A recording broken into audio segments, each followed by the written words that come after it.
अस्सलाम वालेकुम। आज मैं आपके साथ दाल की बहुत ही मज़ेदार और आसान सी रेसिपी शेयर कर रही हूँ। इतनी मज़े की बनेगी कि यकीन माने अगर आप किसी दावत में भी बनाते हैं ना, तो लोग गोश्त को छोड़ के इस दाल को मज़े लेके खाएँगे और आपसे रेसिपी ज़रूर पूछेंगे कि दाल आपने कैसे बनाई है। कुछ टिप्स एंड ट्रिक्स को दाल को पकाते हुए ज़रूर फ़ॉलो किया करें, जिससे आपकी दाल मज़े की तो बनेगी ही, इसके अलावा आपके लिए सेहत के हिसाब से भी बहुत ही बेस्ट हो जाएगी। तो यहाँ पे जो है मैंने मिक्स दाल बनाने के लिए सबसे पहले ली है चने की दाल, जो कि हमारी दाल को बहुत ही मज़े का टेस्ट देती है। तो चने की दाल जो है आपने लेनी है आधा कप, मेजरिंग कप है तो उसके हिसाब से ले लें, नॉर्मल जो घर में टी कप्स होते हैं उसके हिसाब से ले लें आधा कप। और इसके साथ ही हम यहाँ पे लेंगे लाल वाली मसूर की दाल, छिलके के बगैर वाली। आप चाहें तो छिलके वाली भी ले सकते हैं। और इसके साथ ही यहाँ पे ली है मैंने मूँग की दाल, जो पीली वाली होती है, और ये भी हमने जो है आधा कप लेनी है। मैंने इसमें 4 दालों का इस्तेमाल किया है। आप चाहें तो 1 आध दाल इसके अंदर और ऐड कर सकते हैं। मेरे पास यहाँ पे अरहर की दाल नहीं थी, अगर आपके पास हो तो आप वो भी आधा कप इसमें शामिल कर लीजिएगा। यहाँ पे मैंने ली है माश की दाल, छिलके वाली काली दाल ली है। अगर आप बग़ैर छिलके वाली लेना चाहते हैं तो वो भी ले सकते हैं, लेकिन मैं आपको रिकमेंड करूँगी कि 1 से 2 दाल जो है वो आप छिलकों वाली ज़रूर डालें मिक्स दाल में। छिलकों वाली दाल के बहुत ही ज़्यादा फ़ायदे होते हैं और हमारी सेहत के लिए बहुत अच्छी होती है। सारी दालों को आपने कम से कम जो है ना वो 1 से 2 घंटे के लिए ज़रूर भिगोना है, ख़ास तौर पे चने की दाल को और माश की दाल को, क्योंकि माश की दाल छिलके वाली है और चने की दाल भी बड़े साइज़ की होती है, इसको ज़्यादा टाइम चाहिए होता है भीगने के लिए। तो आप कम से कम जो है ना आपने 1.5-2 घंटे के लिए दालों को ज़रूर भिगोना है। और इतनी भीगी होनी चाहिए कि जब आप हाथ की मदद से, नाखून की मदद से दाल को तोड़ें, चने की दाल को और माश की दाल को, तो वो आसानी से टूट जाएँ। मसूर की दाल और मूँग की दाल तो बहुत जल्दी से भीग जाती है, बहुत जल्दी सॉफ्ट हो जाती है, लेकिन आपने सब दालों को, आप चाहें तो सब दालों को मिक्स भिगो सकते हैं, लेकिन मैंने आपको दिखाने के लिए अलग-अलग भिगोई हैं।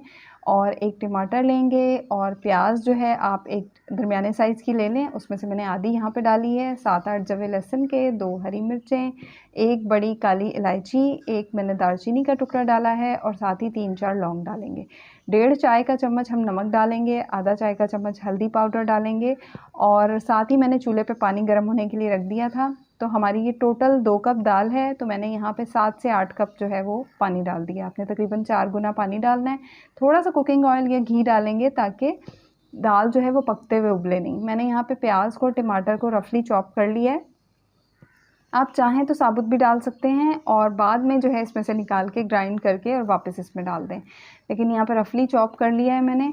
और जैसे ही दाल में उबाल आ जाए तो इसके ऊपर जो झाग आ जाता है, इसको निकालना बहुत ज़रूरी होता है, क्योंकि अगर आप ये नहीं निकालते तो फिर आपकी दाल हज़म होने में मुश्किल से हज़म होती है और इसमें जो भी इम्प्योरिटीज़ वगैरह होती हैं ना, वो सारी ऊपर आ जाती हैं इस झाग में, तो ये निकालना बहुत ज़रूरी है।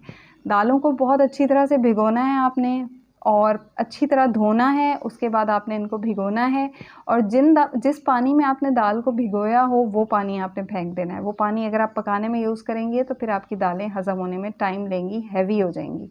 तो जिस पानी में आप दाल को भिगोएँ वो पानी आपने फेंक देना है। और यहाँ पे मैंने कड़ी पत्ता पहले से तोड़ के रख लिया है। कड़ी पत्ते से दाल में बहुत ही अच्छी खुशबू और मज़े का फ्लेवर आता है। और तकरीबन 45 से 50 मिनट तक दाल को कुक किया है। उसके बाद हम थोड़ा-सा 2-3 मिनट के लिए घोटा लगाएँगे, ताकि जो इसमें दालें हैं वो हल्की-सी घुट भी जाएँ और हल्की-सी इसमें दाना भी रहे कि दालें अलग-अलग भी नज़र आएँ। प्याज़ जो मैंने आधी बचाई थी वो मैंने यहाँ पे बारीक चॉप कर ली है। हरी मिर्चें 4-5 ली हैं, कुछ चॉप कर ली हैं, कुछ साबुत रख ली हैं। अदरक जूलियन कट ली है। 5-6 गोल वाली मैंने साबुत लाल मिर्चें ली हैं। कड़ी पत्ता लिया है भगार लगाने के लिए। और यहाँ पे मैं ऑयल और देसी घी मिक्स डाल रही हूँ। आप चाहें तो सिर्फ ऑयल का लगा सकते हैं। देसी घी डालने से दाल में टेस्ट ज़्यादा अच्छा आ जाता है। तो मैंने यहाँ पे आधा ऑयल लिया है, आधा घी लिया है। 3-4 चम्मच ऑयल ले लें, 3-4 चम्मच घी ले लें।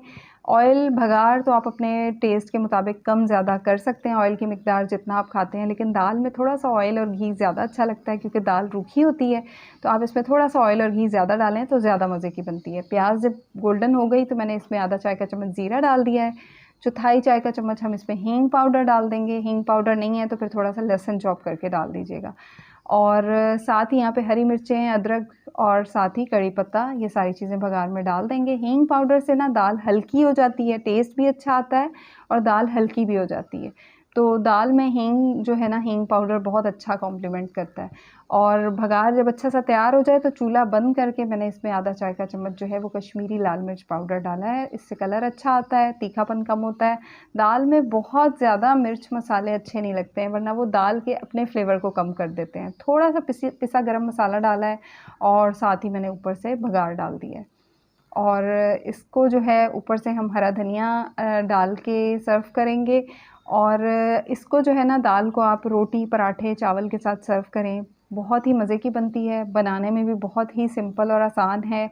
बहुत ज़्यादा मिर्च मसाले नहीं डाले हमने, हल्के मसाले रखे हैं। मिर्चें आप देख सकते हैं, मैंने इसमें पिसी लाल मिर्च का इस्तेमाल नहीं किया है, हरी मिर्चें डाली हैं। और ज़रूर ट्राई कीजिएगा। कश्मीरी लाल मिर्च डाली है कलर के लिए, साबुत लाल मिर्चें डाली हैं, तो ये सारी चीज़ें बहुत अच्छी दाल में जो है ना, बहुत अच्छा कॉम्प्लीमेंट करेंगी। ट्राई कीजिएगा। रेसिपी वीडियो अच्छी लगे तो लाइक ज़रूर कर दीजिएगा, चैनल को सब्सक्राइब कर दीजिएगा और मुझे दुआओं में याद रखिएगा। अल्लाह हाफ़िज़।